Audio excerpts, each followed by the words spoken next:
നമസ്കാരം, ഞാൻ doctor Shri Parvathi. Anxiety, അമിതമായിട്ടുള്ള സ്ട്രെസ്, ഡിപ്രഷൻ, പാനിക് ഡിസോർഡർ ഇവയുള്ളവർക്ക് ശാരീരികമായിട്ടും പല വിധത്തിലുള്ള അസുഖങ്ങൾ പുറത്തു വരാനുള്ള ചാൻസ് കൂടുതലാണ്. എന്നാൽ ഇന്നത്തെ വീഡിയോയിൽ നമുക്ക് നോക്കാം, അമിതമായിട്ട് ആങ്സൈറ്റി അല്ലെങ്കിൽ സ്ട്രെസ് ഉള്ളവർക്ക് വയറ് സംബന്ധമായ അസുഖങ്ങൾ കണ്ടുവരാറുണ്ട്. ഇതിനെക്കുറിച്ച് ഡീറ്റെയിൽഡ് ആയിട്ട് ഇന്നത്തെ വീഡിയോയിൽ നമുക്ക് നോക്കാം. വയറ് സംബന്ധമായ അസുഖങ്ങൾ ഉള്ളവർക്ക് അല്ലെങ്കിൽ ഗ്യാസ്ട്രോ ഇൻറ്റസ്റ്റൈനൽ ഡിസ്റ്റർബൻസ് ഉള്ളവർക്ക് വയറ് വേദന വരാം, വയറിൽ ക്രാംസ് പോലെ അല്ലെങ്കിൽ വയറ് കോച്ചി പിടിക്കുന്നത് പോലത്തെ ഒരു ഫീലിംഗ് വരാം, ഓക്കാനം, ഛർദില്, ഡയറിയ, കോൺസ്റ്റിപ്പേഷൻ ഇവയൊക്കെ വരാറുണ്ട്. പല കാരണങ്ങൾ കൊണ്ട് ഗ്യാസ്ട്രോ ഇൻറ്റസ്റ്റൈനൽ ഡിസ്റ്റർബൻസ് വരാം. പക്ഷേ അമിതമായിട്ട് ആങ്സൈറ്റിയും സ്ട്രെസ്സും ഉള്ളവരിലും വരാറുണ്ട്. ഇതിന്റെ ടെസ്റ്റുകളൊക്കെ ചെയ്ത് നോക്കിയിട്ട് ഇങ്ങനെ ഗ്യാസ്ട്രോ ഇൻറ്റസ്റ്റൈനൽ ഡിസ്റ്റർബൻസ് അല്ലെങ്കിൽ ഉദര സംബന്ധമായ പ്രശ്നങ്ങൾ വരുമ്പോൾ പല ടെസ്റ്റുകളും ചെയ്ത് നോക്കാറുണ്ട്. ആ ടെസ്റ്റുകളിലൊന്നും പ്രത്യേകിച്ച് മറ്റ് അസുഖങ്ങളൊന്നും കാണുന്നില്ലെങ്കിൽ നമുക്ക് പറയാൻ സാധിക്കും ഇത് അമിതമായിട്ടുള്ള ആങ്സൈറ്റി അല്ലെങ്കിൽ സ്ട്രെസ് മൂലം വരുന്ന ഒരു ഉദര സംബന്ധമായ അസുഖങ്ങളാണ് എന്നുള്ളത്. നമ്മൾ നേരത്തെ പറഞ്ഞു, അമിതമായിട്ട് സ്ട്രെസ് ഉള്ളവരിൽ ഓക്കാനം, ഛർദിൽ, വയറ് സംബന്ധമായ മറ്റ് പ്രശ്നങ്ങളൊക്കെ കണ്ടുവരാറുണ്ടെന്ന്.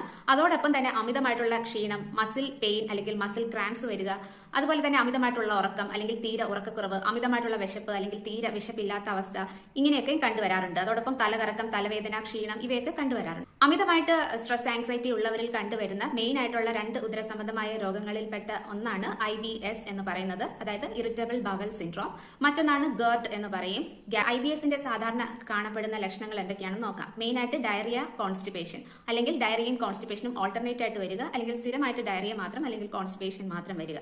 അതോടൊപ്പം തന്നെ വയറുവേദന, മസിൽ ക്രാംസ്, മസിൽ പെയിന്, അതുപോലെ സ്റ്റൊമക് ക്രാംസ് വരാം, അതായത് വയർ ഒരു കോച്ചി പിടിക്കുന്ന പോലത്തെ ഒരു അല്ലെങ്കിൽ കൊളുത്തി പിടിക്കുന്ന ഒരു ഫീലിംഗ് ഒക്കെ വരാം. അതുപോലെ സ്റ്റൂളിന്റെ കൂടെ വൈറ്റ് മ്യൂക്കസ് ആയിട്ട് പോകുന്നതായിട്ട് കണ്ടുവരാറുണ്ട്. അമിതമായിട്ടുള്ള ഇങ്ങനെയുള്ള പ്രശ്നങ്ങൾ ഉള്ളവർക്ക് ആങ്സൈറ്റിയും സ്ട്രെസ്സും ഒക്കെ കണ്ടുവരുന്നതായിട്ട് പല പഠനങ്ങളും തെളിയിച്ചിട്ടുണ്ട്. ഇതൊരു ക്രോണിക് ഡിസീസ് ആണ്, ദീർഘകാലം കൊണ്ട് വരുന്ന ഒരു അസുഖമാണ്. വളരെ ക്രോണിക് ആയതുകൊണ്ട് തന്നെ ചികിത്സിച്ച് ഭേദമാക്കാൻ കുറച്ച് കാലതാമസം എടുക്കുമെങ്കിലും നമുക്ക് ഇത് കൺട്രോളിൽ കൊണ്ടുവരാൻ, ട്രീറ്റ്മെന്റിലൂടെ കൺട്രോളിൽ കൊണ്ടുവരാം. അതുപോലെ ഡയറ്ററി ചേഞ്ചസിലൂടെ, ലൈഫ് സ്റ്റൈൽ ചേഞ്ചസിലൂടെ, ഫിസിക്കൽ യോഗ, മെഡിറ്റേഷൻ ഇതൊക്കെ പ്രാക്ടീസ് ചെയ്യുന്നതിലൂടെ സ്ട്രെസ്, ആങ്സൈറ്റി ഒക്കെ കുറയ്ക്കാനുള്ള മെത്തേഡ്സ് കണ്ടെത്തുക.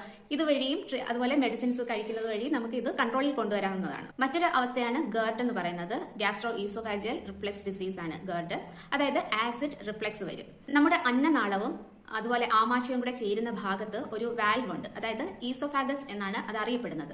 ഈ ഈസോഫാഗസിലേക്ക് സ്റ്റൊമക് ആസിഡ് കയറി വരും. അതായത് ഈസോഫാഗസിൽ ഒരു ലൈനിങ് ഉണ്ട്, ആ ലൈനിങ്ങിന് അത് താങ്ങാൻ പറ്റില്ല, ആസിഡ് താങ്ങാൻ പറ്റുന്ന ഒരു ലൈനിങ് അല്ല.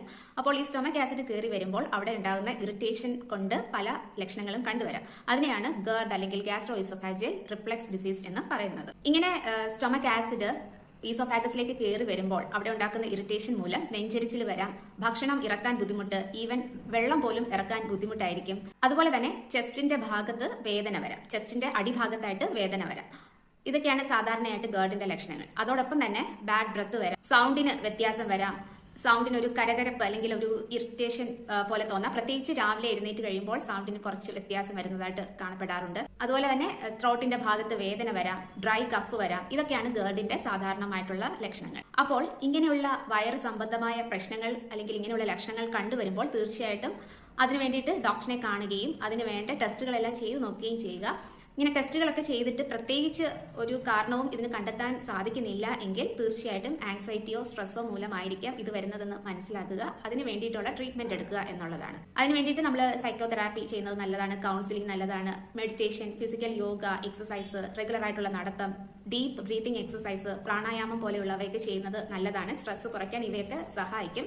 അതോടൊപ്പം തന്നെ ഒരു കൗൺസിലിംഗ് എടുക്കുന്നതും ഈ GERD അല്ലെങ്കിൽ IBS മാറാനുള്ള മെഡിസിൻസ് കഴിക്കേണ്ടതും വളരെ ഇമ്പോർട്ടന്റ് ആണ്. അതോടൊപ്പം തന്നെ നമുക്ക് അറിയാം, വയറിന് പ്രശ്നം ഉണ്ടാക്കുന്ന ഭക്ഷണങ്ങൾ കഴിക്കാതിരിക്കുക. ചില ഭക്ഷണങ്ങൾ അസിഡിറ്റി ഉണ്ടാക്കും, ആ ഭക്ഷണങ്ങളെല്ലാം അവോയ്ഡ് ചെയ്യുക. കാപ്പി ഒഴിവാക്കുന്നതാണ് നല്ലത്. ഉദര സംബന്ധമായിട്ടുള്ള ഡിസ്റ്റർബൻസിനൊക്കെ ഈ കോഫി കാരണമാവാറുണ്ട്. അതുപോലെ നമുക്ക് വയറിന് അസിഡിറ്റി കോസ് ചെയ്യുന്ന ഭക്ഷണങ്ങൾ ഒഴിവാക്കുക. നമുക്ക് തന്നെ അറിയാലോ നമുക്ക് ഏതൊക്കെ ഭക്ഷണം കഴിക്കുമ്പോഴാണ് അസിഡിറ്റി ഉണ്ടാവുന്നതെന്ന്. അപ്പോൾ ആ ഭക്ഷണങ്ങൾ കഴിവതും ഒഴിവാക്കുക. ധാരാളമായിട്ട് പ്രോബയോട്ടിക്സ് ഒക്കെ അടങ്ങിയ ഭക്ഷണങ്ങൾ വയറിന് നല്ലതാണ്. അത് കഴിക്കുമ്പോൾ ഗട്ട് ബാക്ടീരിയ, കുടലിന്റെ നല്ല ബാക്ടീരിയയുടെ അളവ് വർദ്ധിപ്പിക്കാനും കുടൽ സംബന്ധമായിട്ടുള്ള അസുഖങ്ങൾ കുറച്ചൊക്കെ ഒന്ന് കുറയ്ക്കാനും സഹായിക്കും. അതുപോലെ തന്നെ ഉറക്കം നന്നായിട്ടുണ്ടെന്ന് ഉറപ്പുവരുത്തുക. കറക്റ്റായിട്ട് നേരത്തെ ഉറങ്ങി രാവിലെ നേരത്തെ എഴുന്നേൽക്കാൻ ശ്രമിക്കുക. എന്നും കറക്റ്റ് ഒരു 8 മണിക്കൂർ എങ്കിലും ഉറങ്ങാൻ ശ്രമിക്കുക. ഇതൊക്കെയാണ് ഇതിന്റെ ഒരു പോം വഴി. നമുക്ക് തീർച്ചയായിട്ടും ഇറിറ്റബിൾ ബവൽ സിൻഡ്രോമും അതുപോലെ തന്നെ GERDും ഈസി ആയിട്ട് ട്രീറ്റ് ചെയ്ത് മാറ്റാൻ പറ്റുന്നതാണ്. പക്ഷേ അതിന് വേണ്ടിയിട്ടുള്ള ലൈഫ് സ്റ്റൈൽ ചേഞ്ചസും ഡയറ്ററി ചേഞ്ചസും ഈ പറഞ്ഞ ചേഞ്ചസ് എല്ലാം കൊണ്ടുവരേണ്ടതുണ്ട്. അതോടൊപ്പം മെഡിസിൻസ് കഴിച്ചാൽ തീർച്ചയായിട്ടും ഈ അസുഖങ്ങൾ നമുക്ക് കൺട്രോളിൽ കൊണ്ടുവരാൻ സാധിക്കും. ഒരു വീഡിയോ എല്ലാവർക്കും യൂസ്ഫുൾ ആകും എന്ന് പ്രതീക്ഷിക്കുന്നു. മറ്റൊരു വീഡിയോയുമായി വരുന്നതുവരെ എല്ലാവർക്കും നന്ദി, നമസ്കാരം.